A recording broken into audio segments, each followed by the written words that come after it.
بسم اللہ الرحمن الرحیم۔ پارہ نمبر 2 کا خلاصہ پیش خدمت ہے۔ اس پارے میں اللہ رب العزت نے جو مضامین ارشاد فرمائے ہیں اختصار کے ساتھ ان کا تذکرہ کیا جاتا ہے۔ دوسرا پارہ جہاں سے شروع ہوتا ہے وہاں تحویل قبلہ کی گفتگو چل رہی ہے، اور تحویل قبلہ کا مطلب ہے قبلہ کی تبدیلی۔ مسلمان جب مکہ میں تھے، نماز مکہ میں فرض ہوئی تھی، تو حکم یہ ہوا تھا کہ بیت المقدس کی طرف رخ کر کے نماز پڑھو۔ بیت المقدس کی طرف رخ کر کے نماز جب مسلمان پڑھتے تھے تو ترتیب اس طرح سے ہوتی تھی کہ بیت اللہ بھی سامنے ہے، مکہ میں ہے تو بیت اللہ بھی سامنے ہے اور مسجد اقصیٰ بھی سامنے آ جاتی تھی۔ لیکن جب مدینہ منورہ میں آئے تو یہ صورت نہیں تھی۔ اب قبلہ کی طرف، بیت اللہ کی طرف، خانہ کعبہ کی طرف رخ نہیں ہو سکتا تھا، اب بیت المقدس کی طرف یہی رخ ہوتا تھا، مسجد اقصیٰ کی طرف۔ حضور علیہ السلام کی دلی خواہش یہ تھی کہ ہمیں نماز کے اندر بیت اللہ کی طرف، خانہ کعبہ کی طرف رخ کر کے نماز پڑھنے کا حکم دیا جائے اور بیت اللہ کو ہمارا قبلہ بنایا جائے۔ حضور علیہ السلام کی ذاتی خواہش یہ تھی، کیونکہ سیدنا ابراہیم علیہ السلام نے رسول اللہ صلی اللہ علیہ وسلم کی ولادت کی اور آپ کی بعثت کی جو دعا مانگی تھی وہ خانہ کعبہ میں کھڑے ہو کر مانگی تھی۔ تو ابراہیم علیہ السلام کی نسبت حضور علیہ السلام کے ساتھ والد والی، حضور کی نسبت بیٹے والی، خانہ کعبہ کے اندر والد کھڑے ہو کر بیٹے کے لیے دعا کر رہے ہیں۔ پھر حضور علیہ السلام کی ولادت مکہ میں ہوئی اور بیت اللہ، خانہ کعبہ، تو یہ ساری نسبتیں ایسی تھیں کہ حضور علیہ السلام چاہتے تھے کہ بیت اللہ ہمارا قبلہ بنا دیا جائے، خانہ کعبہ ہمارا قبلہ بنا دیا جائے۔ چنانچہ اسی دوران ایک مرتبہ آپ نماز پڑھ رہے تھے اور آپ کا رخ بار بار آسمان کی طرف اٹھتا تھا۔ اللہ تعالیٰ فرماتے ہیں قَدْ نَرَا تَقَلُّبَ وَجْهِكَ فِي السَّمَاءِ، ہم دیکھ رہے ہیں آپ کا چہرہ بار بار آسمان کی طرف اٹھ رہا ہے۔ کیوں؟ کہ بیت اللہ کی طرف رخ کر کے نماز پڑھنے کا حکم مل جائے۔ فَلَنُوَلِّيَنَّكَ قِبْلَةً تَرْضَاهَا، تو جو آپ کا پسندیدہ قبلہ ہے نا، اب ہم آپ کو حکم دے رہے ہیں اس طرف رخ کر کے آپ نماز پڑھیے۔ حضور علیہ السلام اس وقت نماز پڑھا رہے تھے، یہ غالباً ظہر یا عصر کی نماز تھی اور بنو سلمہ کا علاقہ تھا، اور ایک صحابی کی عیادت کے لیے آپ وہاں تشریف لے گئے تھے۔ وہاں آپ نماز پڑھا رہے تھے۔ دوران نماز یہ وحی اتری کہ آپ کا جو قبلہ ہے وہ بیت اللہ کو بنا دیا گیا ہے۔ چنانچہ حضور علیہ السلام حالت نماز کے اندر ہی آپ نے رخ موڑا، اور رخ موڑ کر آپ صحابہ کرام کے درمیان سے ہوتے ہوئے آگے آئے۔ آج بھی مسجد قبلتین جائیں نا تو قبلتین کا مطلب یہ دو قبلوں والی مسجد، یعنی بیت المقدس کی طرف رخ کر کے نماز پڑھ رہے تھے۔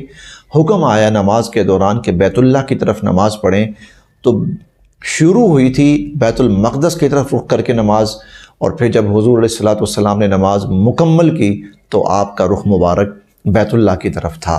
دو قبلوں کی طرف رخ کر کے نماز پڑھی گئی، تو اس لیے اس مسجد کو قبلتین کہا جاتا ہے۔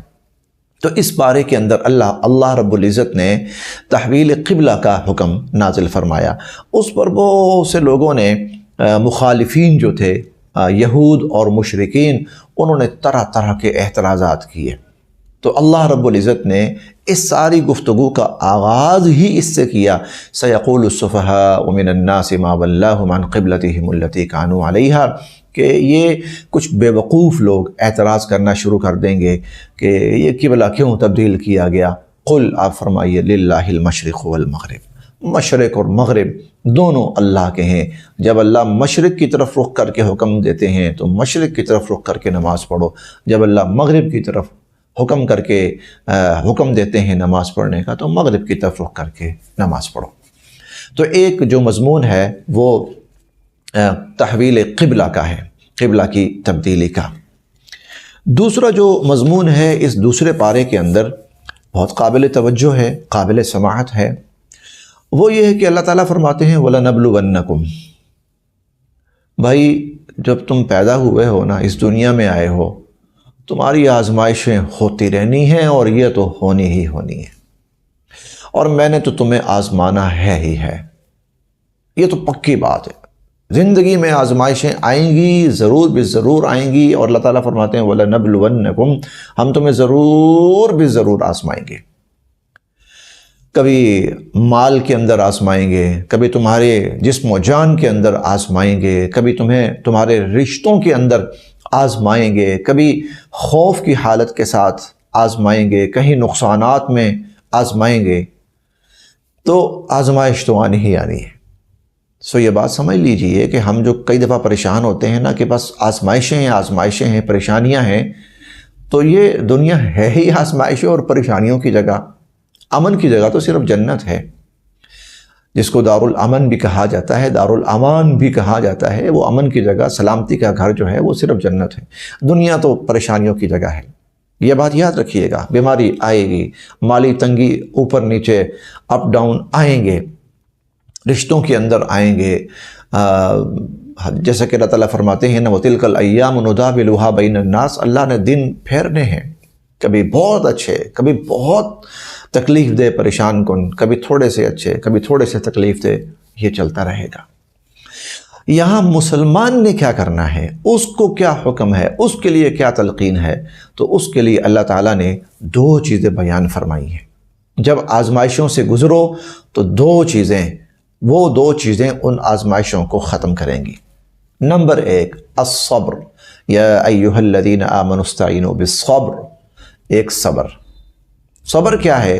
اس حالت میں بھی اللہ کی رضا پہ راضی رہو، اللہ کے فیصلے پر راضی رہو، اعتراض نہیں، واویلا نہیں، کسی قسم کی چیخ و پکار نہیں، یا اس کی وجہ سے کسی غلط راستے کی طرف نہ بھاگ پڑنا اور مر پڑنا۔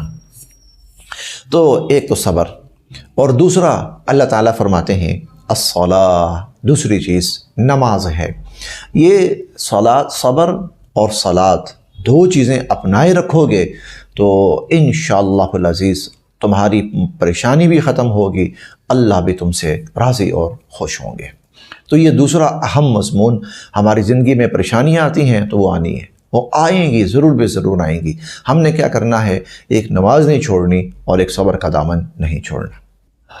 تیسرا جو مضمون اللہ رب العزت نے یہاں بیان فرمایا ہے، دو جگہ بیان فرمایا ہے، ان الذین یکتمون ما انزلنا من البینات والہدی من بعد ما بیناہ للناس فی الکتاب، وہ لوگ جو چھپاتے ہیں وہ قرآن، وہ اللہ کی آیات، وہ اللہ کے احکامات جو ہم نے نازل کیے، جو لوگ چھپاتے ہیں، حالانکہ ہم تو بیان کر چکے ہیں، کھول کے بیان کر چکے ہیں۔ تو ایک جگہ اللہ فرماتے ہیں اولئک یلعنہم اللہ، ان پر اللہ کی لعنت، ویلعنہم اللاعنون، اور ان پر تمام لعنت کرنے والوں کی لعنت۔ اور دوسری جگہ اللہ تعالیٰ فرماتے ہیں ان الذین یکتبون ما انزل اللہ من الکتاب، جو لوگ اللہ کی نازل کردہ کتاب کو چھپاتے ہیں یا اس کی تعلیم کو چھپاتے ہیں یا اس کے مضامین کو چھپاتے ہیں، ویشترون بہ ثمنا قلیلا، اور دنیا کا تھوڑا سا فائدہ حاصل کرنا چاہتے ہیں، اولئک ما یأکلون فی بطونہم الا النار، وہ اپنے پیٹوں میں جہنم کی آگ بھر رہے ہیں، ولا یکلمہم اللہ، اللہ نہ تو ان سے کلام کرنا گوارا فرمائیں گے، ولا یزکیہم، نہ ہی اللہ ان کو پاک کر کے جنت میں بھیجیں گے، وَلَهُمْ عَذَابٌ عَلِيمٌ، اور ان کے لیے دردناک عذاب ہے۔ یہ کیا بات ہے؟ کہنا کیا چاہتے ہیں اللہ تعالیٰ؟ یاد رکھیے، اللہ پاک نے انسانیت کے لیے جو ہدایت اتاری ہے، اس ہدایت کا انسانیت تک پہنچانا ضروری ہے۔ چنانچہ اللہ تعالیٰ نے یہود پر تورات اتاری، نصارہ پر انجیل اتاری، اور اس میں حضور صلی اللہ علیہ وسلم کے بارے میں بڑے واضح آیات اور نشانیاں اور آپ کی بشارات، خوشخبریاں موجود تھیں کہ آپ تشریف لائیں گے۔ اب جب آپ تشریف لائے ہیں تو یہود و نصارہ چھپا رہے ہیں، لوگوں کو نہیں بتا رہے۔ اللہ فرماتے ہیں ان پر اللہ کی بھی لعنت اور ساری انسانیت کی لعنت، اور یہ اس عمل کی وجہ سے جہنم کا سودا کر رہے ہیں۔ یہاں ایک بات سمجھیے، اب امام رازی رحمۃ اللہ علیہ تفسیر کبیر میں یہ بات لکھتے ہیں، کہتے ہیں کہ وہ ماں باپ جو اپنی اولاد کو اللہ کے دین کی تعلیم نہیں دلاتے وہ بھی اس زمرے میں شامل ہیں۔ جو ان تک اللہ کا دین نہیں پہنچاتے، ان تک اللہ کے دین کی تعلیم نہیں پہنچاتے، ان کو ایسی مصروفیات کے اندر مصروف رکھتے ہیں کہ وہ اللہ کی دین کی تعلیم سے، اللہ کے احکامات سے روشناس نہیں ہو پاتے، وہ کہتے ہیں وہ بھی اللہ کی لعنت اور ساری انسانیت کی لعنت میں مبتلا ہوں گے۔ اللہ ہمیں اس سے محفوظ فرمائے۔ قرآن ہمارے لیے باعث ہدایت ہے، اس ہدایت کو سمجھنا ہے۔ اسی طرح اس دوسرے پارے میں جو مضامین ارشاد ہوئے ہیں، اللہ رب العزت نے قصاص کا حکم نازل فرمایا۔ قصاص کا مطلب کیا ہے؟ اگر کسی شخص کو بلا وجہ قتل کر دیا گیا ہے تو جو قاتل ہے، جس نے قتل کیا ہے، اللہ تعالیٰ کہتے ہیں بدلے میں اس قاتل کو قتل کرو۔ یہ جو قصاص کا حکم ہے یہ حدود میں سے ہے۔ حدود کا مطلب وہ سزائیں جو اللہ تعالیٰ نے خود متعین فرمائی ہیں۔ لہٰذا جب کوئی قاتل ہو تو اس کی سزا یہ ہے کہ اس کو قتل کیا جائے۔ البتہ اللہ رب العزت نے جو میت کے ورثاء ہیں ان کو اس کے ساتھ دو حق اور دیے ہیں، دو حق اللہ تعالیٰ نے ان کو اور دیے ہیں۔ فمن عفی لہ من اخیہ شیء فاتباع بالمعروف واداء الیہ احسان ذلک تخفیف من ربکم ورحمہ۔ اور وہ دو حق یہ ہیں، وہ چاہیں تو معاف کر سکتے ہیں، للہ فی اللہ معاف کر دے، اور اگر وہ چاہیں تو مالی معاوضہ دیت وہ بھی لے سکتے ہیں۔ یہ اللہ رب العزت نے میت کے ورثاء کو تین اختیار دیے۔ کسی نے تمہارا آدمی مارا ہے، چاہو تو قصاصاً اس کو قتل کر دو، چاہو تو اللہ کے لیے معاف کر دو، چاہے تو اس کی دیت لے لو۔ یہ تینوں اختیار ہیں اور یہ تینوں حق ہیں میت کے ورثاء کے۔ اصل حکم قصاص ہے، رعایتی حکم کیا ہے؟ دیت یا معافی۔ اسی طرح اس پارے کے مضامین میں سے ایک مضمون اللہ تعالیٰ نے رمضان المبارک، قرآن کریم کا نزول اور روزے کے احکامات بڑی تفصیلاً بیان فرمائے ہیں۔ اصل حکم یہ ہے فمن شہد منکم الشہر فلیصم، جو رمضان کے مہینے میں موجود ہے روزہ رکھے، روزہ رکھے گا، وہ جو موجود ہے روزہ رکھے۔ ہاں بیمار ہے یا مسافر ہے تو اس کے لیے اتنی رعایت اللہ پاک فرماتے ہیں کہ چلو اگر ابھی نہیں رکھ سکتے، چھوڑنا چاہو تو چھوڑ سکتے ہو اور بعد میں قضا کرنا پھر۔ لیکن ساتھ یہ فرمایا وَأَن تَصُومُوا خَيْرٌ لَكُمْ، رکھ لو تو بہت بہتر ہے۔ روزہ کب سے کب تک ہے تو اس کا وقت بھی اللہ رب العزت نے یہاں بیان فرمایا ہے، اور ثم اطم الصیام الی اللیل، رات تک ہے، صبح طلوع فجر سے لے کر رات تک روزے کا حکم ہے، روزے کا وقت ہے۔ تو رمضان کے روزوں کی بھی تفصیل اللہ رب العزت نے بیان فرمائی۔ اس کے ساتھ ایک اور مضمون ہے جو اس پارے کے اندر بڑا تفصیلاً بیان ہوا ہے، اور وہ ہے شراب اور جوئے کی حرمت کی طرف قدم۔ اللہ رب العزت نے شراب اور جوئے کو حرام فرمایا، لیکن بتدریج 4 مراحل میں اس کی حرمت اللہ پاک نے مکمل فرمائی۔ سب سے پہلے اللہ تعالیٰ نے شراب کے بارے میں یہ فرمایا کہ تتخذون منہ سکرا ورزقا حسنا، یہ جو انگور ہیں نا، تم ان سے سکر، نشہ آور چیزیں بھی بناتے ہو، اور رزق حسن، کھانے کی عمدہ اور پاکیزہ چیزیں بھی بناتے ہو۔ نشہ آور کو، شراب کو رزق حسن سے الگ کر لیا۔ لوگ متوجہ ہو گئے کچھ کہنا چاہتے ہیں اللہ تعالیٰ۔ پھر دوسرا حکم یہ والا آیا جو سورہ البقرہ کے اندر ہے، یسألونک عن الخمر والمیسر، لوگ آپ سے شراب کے بارے میں اور جوئے کے بارے میں پوچھتے ہیں، قل فیہما اثم کبیر ومنافع للناس، آپ فرمائیے فائدہ تو ہے لیکن نقصان بہت زیادہ ہے اور گناہ بہت بڑا ہے، اور جو گناہ ہے وہ فائدے سے کہیں زیادہ بڑا ہے۔ سمجھنے کی بات یہ ہے کہ جس چیز کا نقصان زیادہ ہے اس کو چھوڑ دینا چاہیے۔ پھر تیسرا حکم آیا، لا تقربوا الصلاۃ وانتم سکارا، جب نماز کے قریب جانے لگو تو نشے کی حالت میں نہ جاؤ، یعنی اس حالت میں شراب نہ پی ہو۔ پھر چوتھا اور آخری حکم آیا. صحابہ کرام سمجھ رہے تھے، اور پھر حضرت عمر رضی اللہ عنہ کہنے لگے کہ اللہ کے نبی کوئی واضح حکم ہمیں بتا دیجئے، کیونکہ ہمیں پتہ ہے کہ کچھ کہنا چاہ رہے ہیں اللہ تعالیٰ، ہمیں وہاں تک لے جا رہے ہیں، تو کوئی واضح حکم تاکہ ہم کسی نتیجے پر پہنچ جائیں. پھر آخر اللہ تعالیٰ نے جو 7ویں پارے میں حکم نازل فرمایا، انما الخمر والمیسر والانصاب والازلام رجس من عمل الشیطان، تو وہاں پر پھر شراب کو قطعی طور پر حرام کر دیا گیا.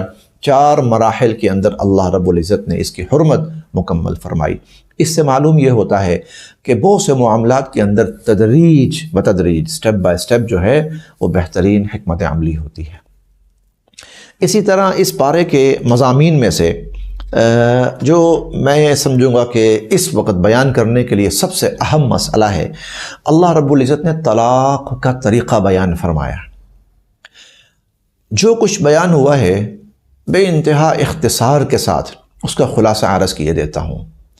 اگر کسی شخص کا ارادہ ہو کہ میں اپنی بیوی کو طلاق دوں اور میرا اس کے ساتھ رہنا ممکن نہیں ہے، ہمارا آپس میں نباہ نہیں ہو سکتا، تو اللہ تعالیٰ پہلی بات یہ فرماتے ہیں کہ جب ناپاکی کے ایام گزر جائیں اور پاکی کے ایام آ جائیں تو اس وقت پھر طلاق کا قدم اٹھاؤ. ناپاکی کے ایام میں طلاق نہ دو. اور دوسری بات یہ ہے کہ جس ناپاکی کے ایام پاکی کے ایام میں دینا چاہتے ہو اس میں آپ پھر اپنی بیوی کے قریب نہ جائیں، اس سے صحبت نہ کریں، صحبت بھی نہ کریں، اور ناپاکی کے ایام بھی نہ ہوں، پاکی کے ایام میں ایک طلاق دیں. بس اب آپ کا نکاح باقی ہے. نکاح باقی ہے، نکاح باقی ہے تو آپ کسی وقت بھی رجوع کر سکتے ہیں. میں بیوی سے کہنا میں معذرت چاہتا ہوں، سوری، میں اپنی طلاق واپس لیتا ہوں. طلاق تو واپس نہیں ہوگی لیکن اس کا نکاح بحال ہے، نکاح بحال ہے. انتظار کرو 1 مہینہ، ناپاکی کے ایام آئیں، گزر جائیں، پھر پاکی کے ایام آئیں. اب جب پاکی کے ایام آئے ہیں نا، اگر تمہارا ارادہ یہی ہے کہ تم نے طلاق ہی دینی ہے تو اب پھر ایک طلاق اور دے دو. اب ایک طلاق اور دے دو. اب 2 طلاقیں ہو گئیں. اب بھی گنجائش ہے، عدت مکمل ہونے تک گنجائش ہے. نکاح ابھی بھی بحال ہے، نکاح ابھی بھی باقی ہے. الطلاق مرتان، طلاق 2 مرتبہ تک ہے جس میں رجوع ہو سکتا ہے. فَإِمْسَاكُمْ بِمَعْرُوف، اب یا تو بھلے طریقے سے آدمی اپنے نکاح میں روک لے، اور او تصریح بِإِحْسَان، یا خیر و خوبی اور خوش اسلوبی کے ساتھ اس کو رخصت کر دے بیوی کو. یہ 2 طلاقیں اس نے دے دی ہیں. اب بھی آپشن ہے. اب سب سے بہتر طریقہ یہ ہے 2 طلاقیں دے کے چھوڑ دے. 2 طلاقیں دے کر چھوڑ دے. عدت گزر جانے کے بعد نکاح ختم. عدت گزر جانے کے بعد نکاح ختم. نکاح ختم ہے، لیکن یہ دونوں مہینے بعد، 2 مہینے بعد، 4 مہینے بعد، 6 مہینے بعد، سال بعد چاہیں تو دوبارہ آپس میں نکاح کر سکتے ہیں. دوبارہ آپس میں نکاح کر سکتے ہیں. اور اگر جو بیوی ہے وہ چاہے کہ نہیں، میں نے اب اس خاوند کے نکاح میں نہیں رہنا، میں کہیں اور نکاح کرنا چاہتی ہوں، تو وہ بھی ہو سکتا ہے. کتنا خوبصورت، کتنا آسان، کتنا سیدھا سادہ طریقہ ہے. اور اگر کوئی شخص تیسری طلاق بھی دے دیتا ہے تو پھر اس بیوی کے ساتھ نکاح اور رجوع کی کوئی شکل باقی نہیں رہتی. تو 1 طلاق دے، 1 ماہ انتظار کرے، پھر دوسری طلاق دے پاکی کے ایام میں، اور پھر طلاق دے کے چھوڑ دے. یہ سب سے بہتر طریقہ ہے. جب اس کی عدت پوری ہو جائے گی، 3 ماہ پورے ہو جائیں گے، اب اس کے بعد پھر بھی گنجائش ہے، دوبارہ دونوں نکاح کر کے رشتہ بحال کر سکتے ہیں. اور یہ بھی گنجائش ہے کہ عورت کہنے میں کہیں اور نکاح کرتی ہوں. تو اللہ رب العزت نے یہاں طلاق کے احکامات کو تفصیلاً بیان فرمایا ہے. اس کے علاوہ جو مضامین بیان ہوئے ہیں، ایک مضمون رضاعت کا ہے. رضاعت کا مطلب ہوتا ہے ماں کا اپنے بچے کو دودھ پلانا. تو اللہ رب العزت فرماتے ہیں کہ ماؤں کو چاہیے کہ وہ 2 سال تک بچوں کو دودھ پلائیں. 2 سال بچے کا حق ہے، 2 سال اس کی مدت ہے، اس کا حق ہے. اور یہاں پر اللہ تعالیٰ عورت کو ایک اور اختیار بھی دیتے ہیں کہ اگر کسی وجہ سے عورت دودھ نہیں پلاتی، ویسے پہلا حق اور ذمہ داری عورت کی ہے کہ وہ خود اپنی اولاد کو دودھ پلائے، کیونکہ یہ جو دودھ آیا ہے نا، اللہ نے اس بچے کے لیے بھیجا ہے جو پیدا ہوا ہے، یہ کسی اور کے لیے نہیں ہے، اسی کے لیے اسی کے لیے اللہ نے اس وجود میں پیدا فرمایا ہے۔ تو اگر اس کا رزق آیا ہے تو اس کو دیا جائے، اس کی نفسیات، مزاج، فزیک کے مطابق اللہ نے یہ رزق اتارا ہے۔ لیکن اگر کسی وجہ سے وہ عورت خود دودھ نہیں پلا سکتی یا نہیں پلاتی اور کسی اور عورت کا انتظام کیا جاتا ہے تو اس کی بھی گنجائش ہے۔ اگر خدا نخواستہ ایسا ہوا ہے کہ خاوند اس بیوی کو طلاق دے چکا ہے، دے چکا ہے، تو ایسی صورت میں بھی عورت کو چاہیے کہ دودھ پلائے۔ اب جب دودھ پلا رہی ہے، خاوند کو چاہیے خرچہ دے۔ طلاق بے شک وہ دے چکا ہے، لیکن دودھ پلا رہی عورت اس کے بچے کو، لہذا خاوند کو چاہیے کہ اس عورت کو خرچہ دے۔ تو اللہ رب العزت نے عورت کا اس حد تک خیال رکھا ہے، لحاظ رکھا ہے، احساس کیا ہے۔ اس کے ساتھ ساتھ اللہ رب العزت نے اس پارے میں ایک عجیب انداز میں ہمیں نماز کی تلقین فرمائی ہے اور نماز کی ترغیب دی ہے۔ وہ کیسے؟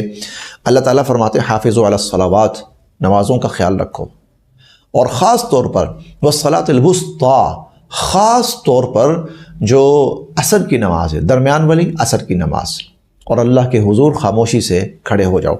حتیٰ کہ اللہ فرماتے ہیں فَإِنْ خِفْتُمْ فَرِجَالًا أَوْ رُكْبَانًا، اگر تم حالت خوف میں ہو اور تمہارے لیے ایک نارمل انداز کے اندر نماز پڑھنا مشکل ہے اور تم سواری پہ سوار نماز پڑھنا ممکن ہے، تو تب بھی نماز نہ چھوڑو، سواری پہ سوار نماز پڑھو۔ فَرِجَالًا أَوْ رُكْبَانًا، چاہے اپنے پاؤں پہ کھڑے یا سوار، نماز نہیں چھوڑنی۔ ہاں فَإِذَا أَمِنْتُمْ فَاذْكُرُوا اللَّهَ كَمَا عَلَّمَكُمْ مَا لَمْ تَكُونُوا تَعْلَمُونَ، پھر جب حالت امن میں ہو جاؤ تو پھر اس طرح نماز پڑھو جس طرح کہ اللہ تعالیٰ نے تلقین فرمائی ہے، سکون کے ساتھ، اطمینان کے ساتھ، خشوع و خضوع کے ساتھ۔ لیکن اگر خوف کی حالت ہے اور وہاں گاڑی سے اتر کر یا سواری سے اتر کر، ٹینک سے اتر کر نماز پڑھنا مشکل ہے، اللہ فرماتے ہیں اپنے ٹینک پہ، اپنی توپ پہ سوار نماز یا اپنے گھوڑے پر سوار نماز پڑھ لو، نماز نہ چھوڑو۔ اللہ پاک ہم سب کے لیے عمل کی راہیں آسان فرمائیں۔